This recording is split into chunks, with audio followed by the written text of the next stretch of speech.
L'Associació de Dones, l'Aurora, també és present aquí al Passeig Agustí Font per aquesta Diada de Sant Jordi amb moltíssims llibres i moltíssima solidaritat. Què tal? Hola, molt bon dia. Aquí estem. Ens agrada molt aquesta diada. Primer per contactar amb la gent i després per difondre la literatura femenina, escrita per dones.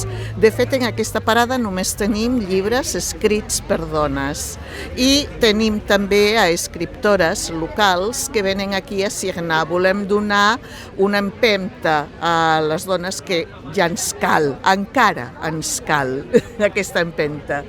Teniu allà un punt de signatures que trobo molt interessant i que tenim la Mari Carmen aquí al Passeig Jacint Verdaguer, que estàs ara mateix signant llibres, i aquest és un dels llibres que m'has dit que tens amb esperit local, que es diu Las cenizas de Isolda.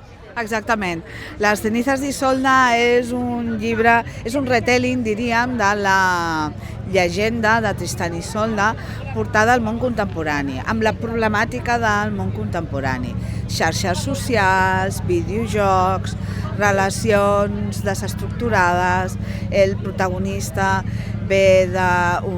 creix en un divorci, desapareix el pare, coses que són afins a la nostra vida. L'amistat, com un dels amics surt de l'armari i com no és acceptat per la seva família, una problemàtica del col·lectiu LGTB de no ser acceptat, i aleshores recull tots aquests temes tan contemporanis i tan polítics també. Violència de gènere i també apostar per persones com vosaltres, com tu, de la nova masculinitat, reivindicar l'home que sap cuinar, que s'integra dins de la família.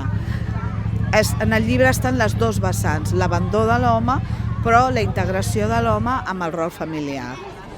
Moltíssimes gràcies i feliç dia de Sant Jordi. Moltes gràcies a vosaltres.